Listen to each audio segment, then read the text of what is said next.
Uma mulher foi baleada de raspão na cabeça neste domingo enquanto tomava sol em um condomínio na Barra da Tijuca, na zona oeste do Rio de Janeiro. O momento foi registrado por câmeras de segurança que mostram quando o projétil passa próximo da Rosângela Silva, de 58 anos, que precisou ser levada ao Hospital Municipal Lourenço Jorge, recebendo alta nesta segunda-feira. Próximo do condomínio onde Rosângela foi atingida, um tiroteio assustou clientes de um supermercado e chegou a interromper temporariamente 2 linhas do BRT Transcarioca.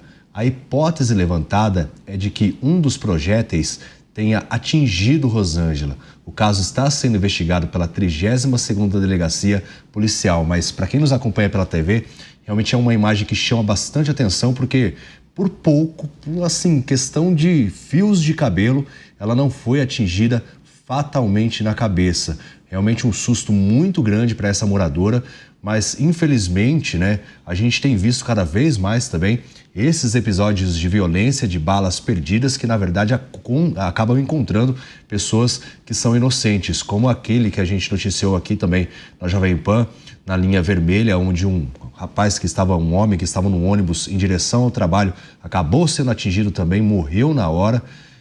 Uma outra pessoa também foi atingida e acabou morrendo. Enfim, diferentes tiroteios sendo registrados, e essa imagem que chama bastante atenção, porque a pessoa não pode nem mesmo nesse período de recesso, de descansar, depois de um ano inteiro de trabalho, ter tranquilidade para para ter lazer diante ali do condomínio onde ela vive. E muitas cenas como essa realmente têm se avolumado, né, pessoal? Essa é a realidade de uma cidade onde as operações policiais estão suspensas desde 2020, por decisão judicial, a não ser em casos excepcionais.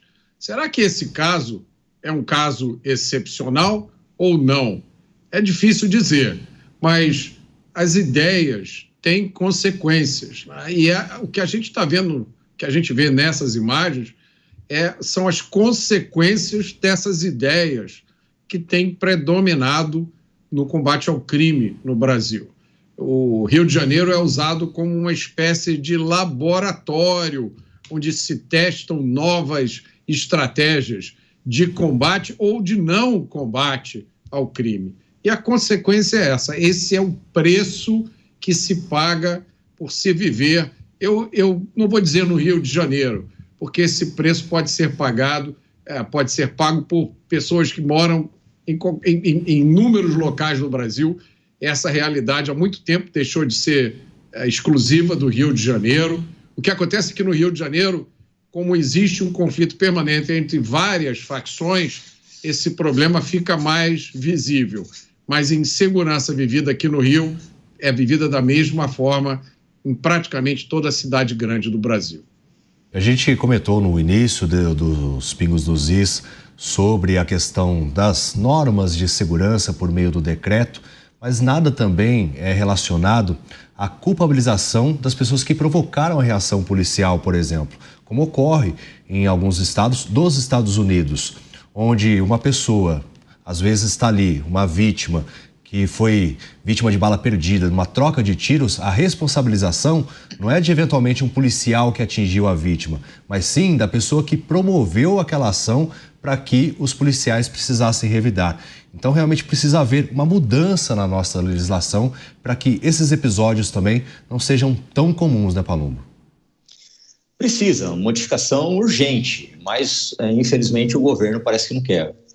Ele poderia baixar agora também um decreto dizendo para os traficantes não ficar atirando para cima, porque uma hora a bala desce e vai atingir alguém, como aconteceu agora. Ou seja, é um decreto que não vai servir absolutamente para nada, não vai ajudar na segurança pública, assim como ele fez esse decreto para restringir o trabalho da polícia. Todas as vezes que você atira para cima, e aqui em São Paulo tivemos um episódio muito triste na zona sul de São Paulo, salvo engano, no Jabaquara, onde uma pessoa faleceu, vítima de uma bala dessa que veio literalmente do céu. Atirar para cima, ela vai descer e se atingir alguém, pode sim matar, especialmente se for uma munição, se for um tiro de de fuzil, né? É lamentável isso. O Mota lembrou da DPF 635. Essa é outra barbaridade, é uma aberração jurídica que acontece no estado do Rio de Janeiro, onde as autoridades policiais estão restringidas de entrar no território brasileiro.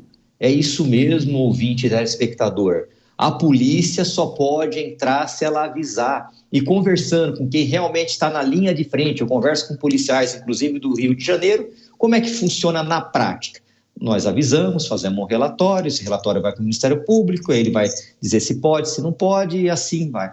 Pelo amor de Deus, até você fazer todo esse trâmite, pronto, o bandido já escondeu as drogas, já escondeu as armas. Tanto é verdade isso, que boa parte dos faccionados de diversas facções do Brasil, quando são aliados, por exemplo, do Comando Vermelho, se esconde em território no Rio de Janeiro, porque sabe que a polícia, quando vai entrar, tem que avisar. Isso é um absurdo. Seria mais ou menos o seguinte: vamos colocar a raposa para tomar conta dos ovos. Aí todas as vezes que a galinha chegar perto para proteger os ovos, a raposa é avisada. Pelo amor de Deus, não faz sentido esse tipo de decisão judicial. Outro absurdo, como o Mota bem relatou no começo do programa, onde ele falou que o juiz deu uma sentença dizendo que quando o bandido não faz mira, ele não vai ser punido por tentativa de homicídio. Isso é tão absurdo que entra nos meus ouvidos com uma devastação que eu não consigo acreditar como um membro do Poder Judiciário dá uma decisão judicial como é. Como é que ele vai saber se o bandido fez mira ou não? Eu queria perguntar para esse juiz como ele vai saber se o juiz fez a visada, o termo técnico que a gente costuma dizer. Como ele vai saber disso?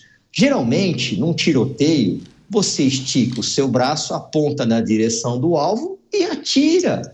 Não está num clube de tiro onde você fica lá, fecha um olho, abre um olho, vê qual que é seu olho diretor, vai lá e dispara. Não é assim, pelo amor de Deus. É por isso que a gente tem visto uma série de absurdos acontecendo, infelizmente, no Poder Judiciário, onde, vamos lá, vamos dar um cafezinho para o bandido, vamos dar um casaquinho. O Mota descreveu com muita perfeição a audiência de custódia. Lá não se pergunta nada para a vítima, não se pergunta absolutamente nada para o policial. Só se chega e pergunta assim para o bandido: como você foi tratado? Você foi algemado? Você foi xingado? Te maltrataram?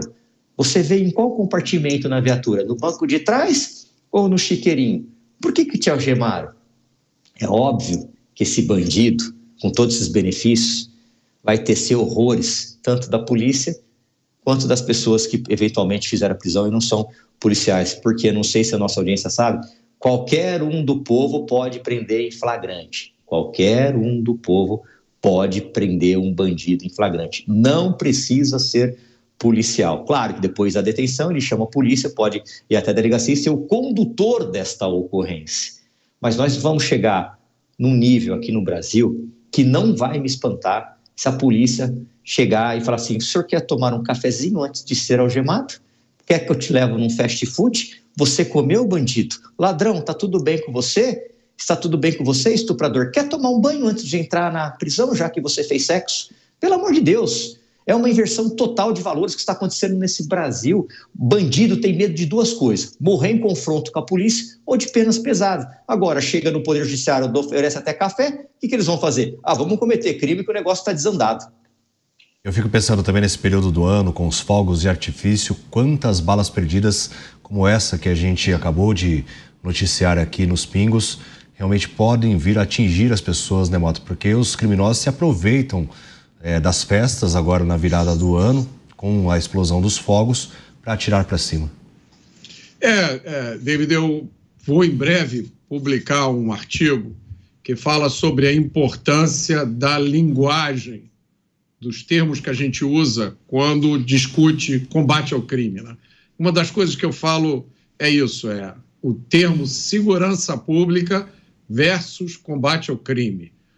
Você vai encontrar muitos especialistas em segurança pública que recomendam como instrumentos de segurança pública rodas de conversa, cursos de artesanato, né?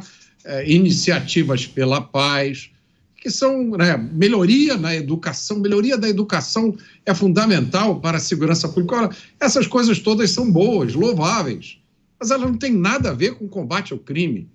O crime você combate com polícia, com armas, com repressão.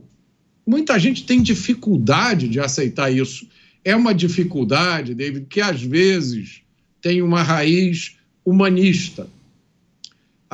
Quem nunca foi numa prisão, quando vai a primeira vez, se choca. A prisão é um lugar horroroso, horroroso. Ninguém gostaria de forçar uma outra pessoa a ficar numa prisão.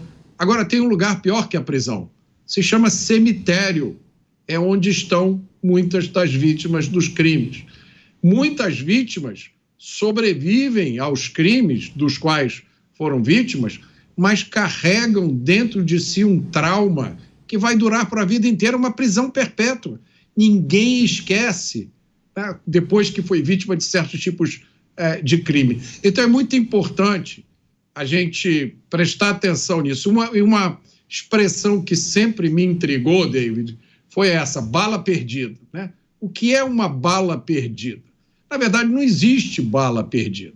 Na maioria dos casos, a gente está falando de narcotraficantes que dominam extensos territórios e que são amplamente conhecidos, têm grande ficha policial e que usam arma de guerra.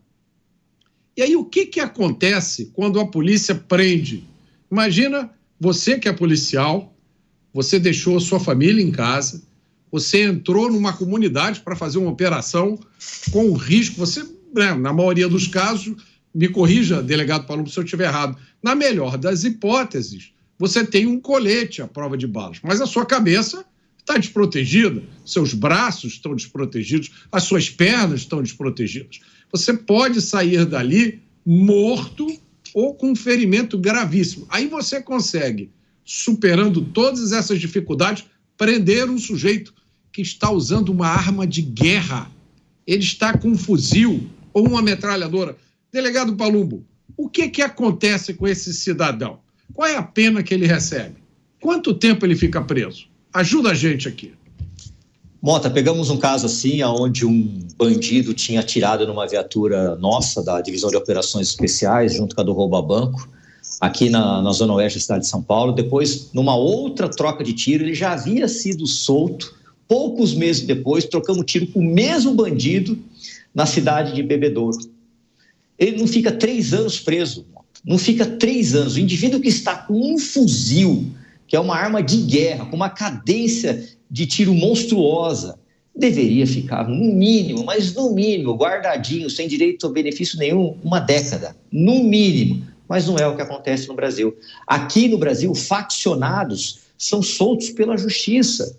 André do Rep é um exemplo que eu não canso de falar, porque participei também, ele era da Divisão de Operações Especiais, nós fomos lá apoiar a Delegacia de Roubos a Banco, que fez a prisão. Eu sei do trabalho árduo de todos os policiais daquela delegacia, junto com os policiais da Divisão de Operações Especiais. E você prende, depois você liga o noticiário e vê que André do Rep saiu por uma decisão judicial. Aí fica muito difícil combater o crime. É por isso que a gente fala, os policiais falam com bastante naturalidade, que literalmente os policiais brasileiros enxugam gelo. Agora, você acredita que vai ser feita uma investigação, Palumbo, em relação a esse caso? Como, por exemplo, se for constatado nessa troca de tiros que a bala que quase atingiu a Rosângela, de 58 anos, que estava tomando sol ali no condomínio onde ela vive, caso seja constatado o autor, se for preso, pode responder por tentativa de homicídio ou não? Depois dessa decisão que o Mota mesmo falou, onde o magistrado disse que se ele não fizer a mira, né, se ele não está apontando, ou seja, não tem intenção, eu acho muito pouco provável isso, né? Porque no máximo o que vai acontecer é o traficante, eu atirei para cima, não sabia que ia ir perto da cabeça dessa senhora que está aí deitada tomando sol, né? Absurdo, né? Deveria sim, né? Se a polícia científica identificar da onde veio o tiro eventual, uma arma foi apreendida, dá para saber quando você pega o projétil, você consegue identificar da onde saiu esse disparo, mas acho muito pouco provável. Afinal de contas, estamos no Brasil, o paraíso dos criminosos.